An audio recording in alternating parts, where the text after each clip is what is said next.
Next up, we have Vicen Carrió from the National Museum of Scotland, and she's going to be presenting a talk called From the Royal Museum to the Natural Museum of Scotland.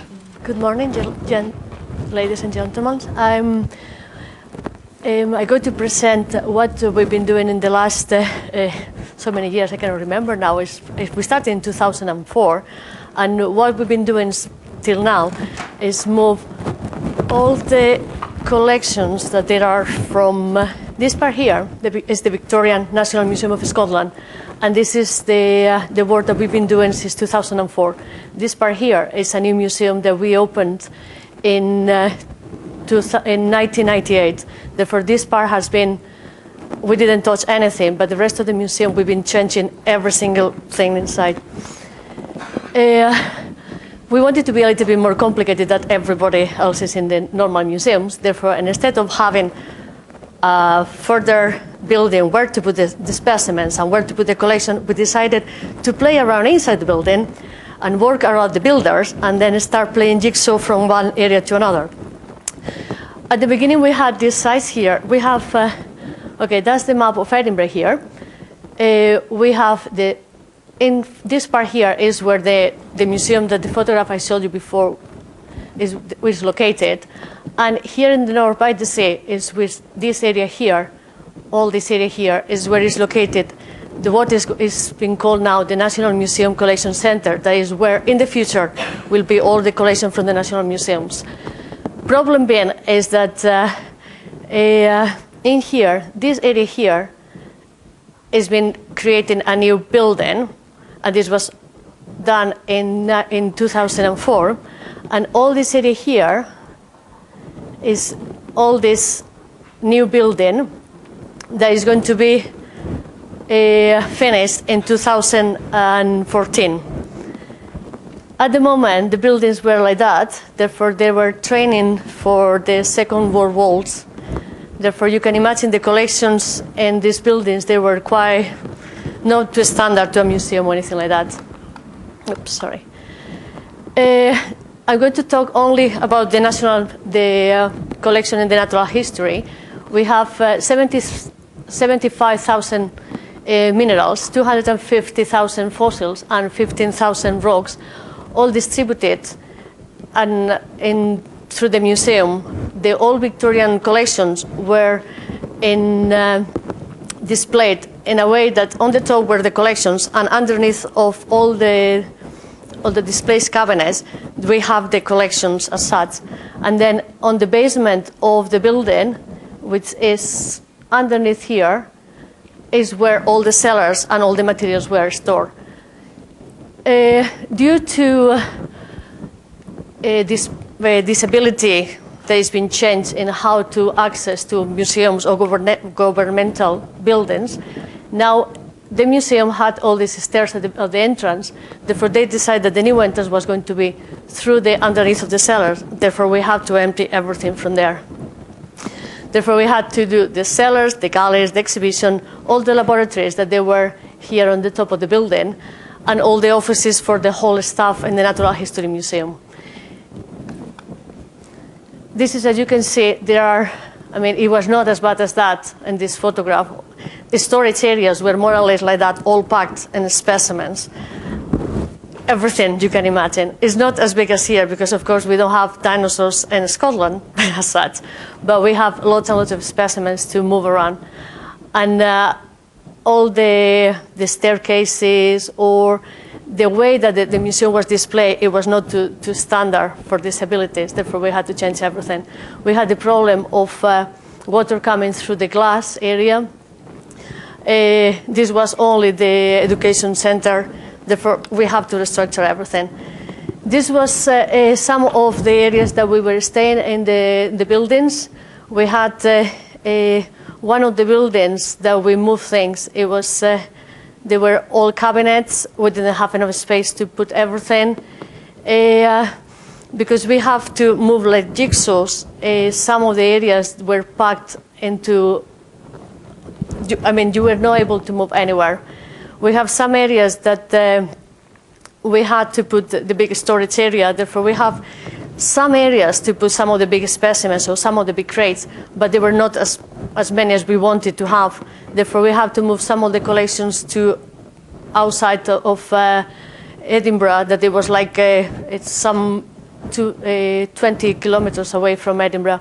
This is some of the display areas, and as you can see here, the drawers underneath, the cabinets underneath, they were all full of specimens too. We were lucky with the paleontological collections because we managed to get a building temporarily, and we fight to get some conditions that we wanted. Therefore, for this building that is called Building 15, we managed to get some storage areas that they were to high specification. And in these buildings, we managed to put all the type and figure collections, and we managed to have some control from humidity and temperature. We asked for all the material that we were going to house the collections to be acid-free, and it was all to standards museums collections. Before we start packing, we were just checking everything. We have because we have so many different collections, what we were doing, it was use the same measures of packing depending of the collection that we were going to pack. Therefore, before we start every collection, we were just saying, okay, if this collection is 10 sections, then we are going to do it in this way, and this way, and we are going to use this kind of material. And we were using the whole protocol for the whole collection. If it was specimens that we had in small boxes, then we were doing it in another way. Or if it was big boxes, big specimens, then we were creating big crates with specific wood to be using and all the material that it was to standard for collections.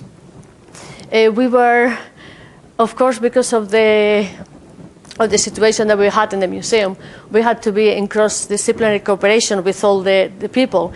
Therefore, we were in contact at all times, the conservators with the curators of the specific collections.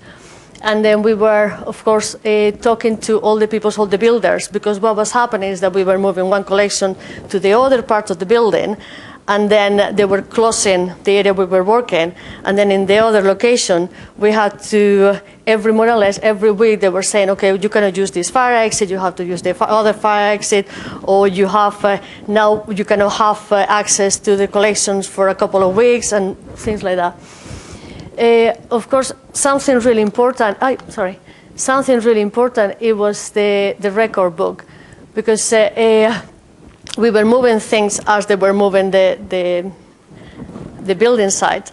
Therefore, sometimes we were moving from one area to the other part of the building, and then from that building, we were staying there for a couple of months, and then they were saying, okay, you can move now to the other side, and then we were moving to the other side.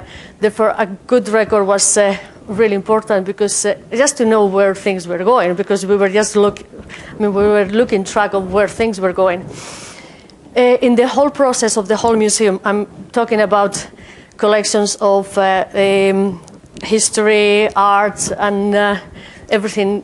We have mummies. I mean, everything in the museum. We move 1 million items altogether from the whole moving in this jigsaw, in this Tetrix game that we were doing. And we started in 2004, and everything was finished by 2008. The moving objects inside the museum was like a big challenge, because, of course, we had small corridors. They have to do ramps special for us. Some of the areas we had, they were so narrow that even the boxes that we were using, they were to moving from door to door. They were not doing for boxes, they were doing for people. Therefore, the access was really difficult. And in fact, we made the fire alarm get off twice. Even the fire brigade had to come once, that it was a little bit tricky.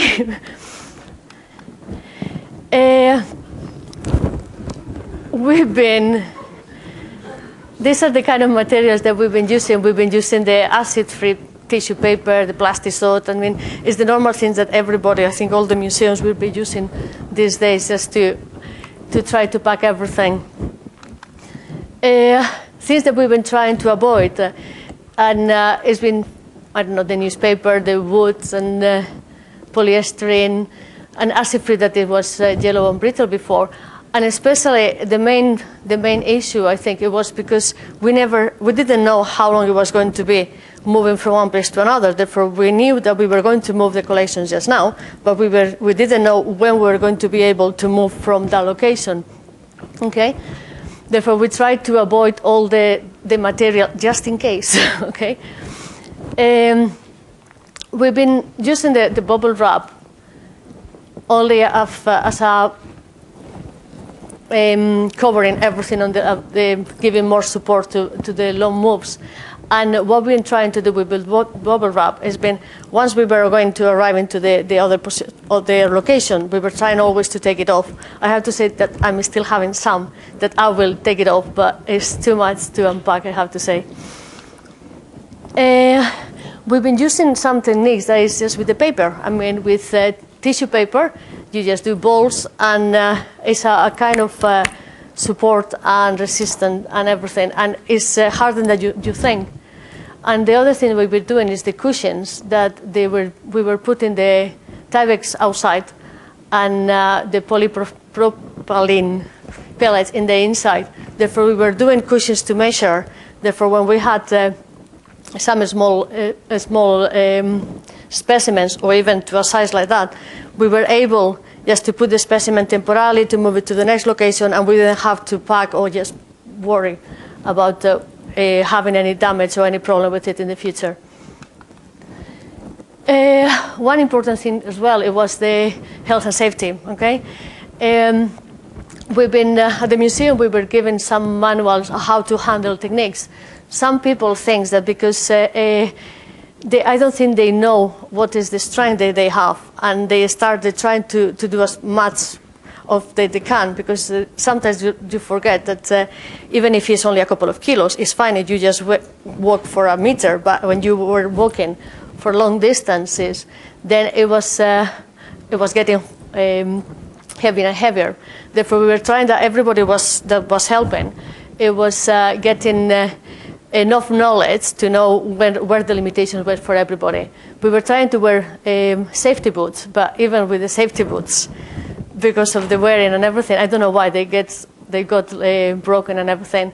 And in here you can see, of course, the amount of dust that we had around. I mean, we were, as I said, we were packing, and they were doing the museum 1 meter deeper in soils, just to do the access to the entrance, having enough height for the people to do it as an entrance.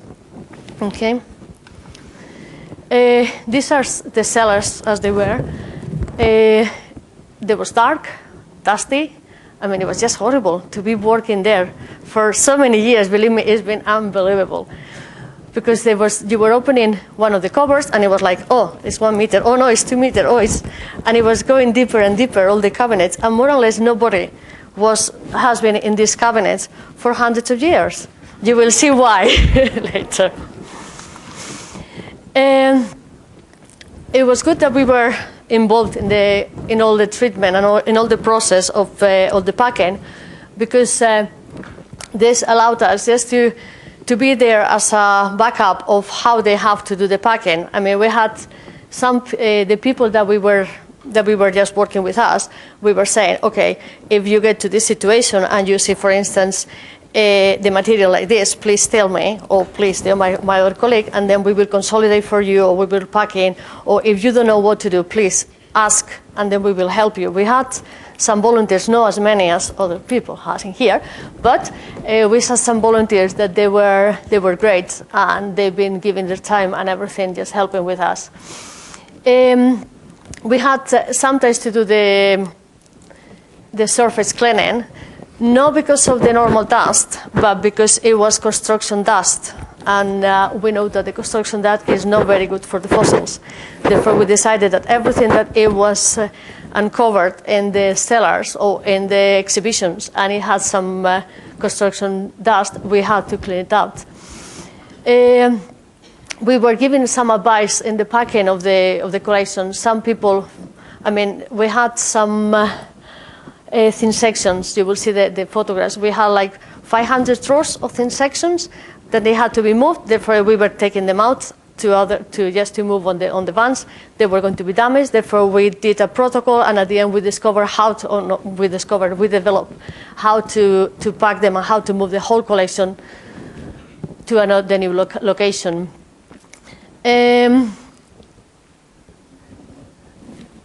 Other thing that we did, it was like being there allow us to pack the very fragile specimens. Therefore, when something was really dodgy, it was like, okay, that's for you, and then it was coming to me just to do the packaging, which I thought it was better than no for someone who doesn't have a clue to do it.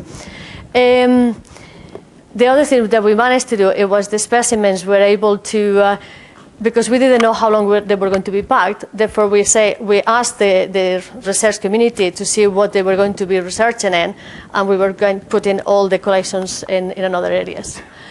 The collections were coming in two different types. Some of the specimens were in boxes, and some they were in trays. Therefore, as I was saying, we did the protocol on how to do it, and we did draw by draw, just putting it in the cupboards. We had these trolleys that allow us just to move in the inside, and then even like that, we were able to move them in a special lorry and taking them to the other sides. They looked heavier than they looked like, and I mean, this is 700 kilos, okay? These are some of the packing that we were doing. Some just fixing with wood, some with plastisol, some with paper. We, of course, were using special equipment to do it. We had to do a special wooden constructions for the holosaur. We had delicate specimens, and I was saying we were using the cushions. We had the boxes with small. We had these tiny, tiny snails. And this is the cabinet with all the thin sections that we were moving. I'm going to present now some of the specimens that we've been finding so far. Okay, I'm sure that we're going to find more of them, but some of the examples that I'm going to give you are things like mounted with blue tack. Some were mounted in animal glue. Some were held with just with a string. Some were used with plaster, wood, with nails that they were all rusted. Some of them had the Vine's disease. Some of them were mounted in small pieces of cork. Therefore, from the inside, it's been broken. The specimens have been broken because they were only fixed with corners. We found polyurethane that it was reacted after I don't know how many years. We had some sellotape in boxes. Therefore, now some labels are next to the box. Others, we don't know where they are because, of course, the glue is not there anymore. Therefore, we don't know where they belong to. Some cotton has been reacting. Some polystyrene has been reacting. This is an accumulation of dust. You can see the difference on the dust and the exhibition. And this is under glass cabinets, okay? Therefore, this is inside the glass cabinet, and it was like that. We had the problem with the labels, because in the past, they were always putting the labels with animal glue, but it was, I don't know if they were using so little that some of them were loose. I mean, they were in the plastic containers, and they had all this loose in the boxes. I mean, we know more or less who they belong to, but I'm not sure. Then they were stick on the paper, but no more information. Stick on the paper. What do you do? We have some with metal, and this is with the paper as well. In here, we have some pyridicate. Hey, some collections we know that they have pyridicate. I mean, we have they are quite noticeable. There is a knowledge of the localities that which ones are more. That they can get more pyridicate than others. Therefore, we knew that there were some that they were quite special collection that they can have pyridicate. We have often open displays that they are, of course, exposed to water, dust, beasties, everything you can imagine. We have strain containers. Okay, that's a good one. We had some moth problems in the collections. We have some specimens like this too, that they were mounted on glass. Therefore, By the time we were touching it, the specimens were just moving out from the glass, and some of the glass were broken. We have specimens that they were just lying, like in this one here, but because they were only on the metals, they broke inside. Therefore, we have a lot of fish now. If someone wants to give me a hand to do it. We have this lovely collection. I love this one. Because inside is all in mats boxes, that there are the strike paper still intact. Good. Fire brigade with us. Of course, we take it all away, okay? But it was a shame because it was so lovely. The boxes were unbelievable with all the paper and everything. We kept some for the historical collection in the museum, but of course we had to get rid of them. And they were inside with cottonwood. Some boxes that we didn't know what was inside the boxes, and we found the polystyrene really deteriorated. We have this box here with acid inside. More boxes? I don't know. There was inside. It was like, okay, what it is. We had some of the trays that oxidize all the metal in the corners. We had, as I was pointing before, something that it was more noticeable, the matrix, that what was the specimen. It's a cast, by the way. And we discovered things. We had in the display areas an allosaur, and we had the real bones in boxes where nobody, I mean, it was in a corner, nobody in the museum knew that we had an allosaur there. Or we had this fantastic draw by Ben Pitts, that is one of a Scottish geologist, that is going to be published soon. Other problem we had, it was an unpacking. I mean, we had some people who was mad about packing and sellotape. Therefore, the unpacking has been worse. Therefore, be careful when you're packing, the unpacking, okay? And finally, is what has been good in the process has been rediscovering new material. We've been doing a in-depth survey of the collections. We find it has been good just to know what is deteriorating or what which specimens are in the collections. We've discovered some treatments that, of course, they were good in the past, but we discover now that they are not good anymore. And a good cataloging, please, because even with our cataloging, we lost 4 tons of granite, and it was found a couple of weeks ago. Okay. This is the cellars where we had all the collections before, and now, as you can see, it's lovely with 1 meter here in depth from what was before, and the museum didn't collapse. Okay. We are going to move now all the whole collection again to a new building that is going to be open in May 2014. The staff, we don't know where we're going. We are saying that maybe we can fit in there, but we don't know yet. And the labs have been open in a new building temporarily, but temporarily is 4 or 5 years, okay? Therefore, that's me. Thank you very much.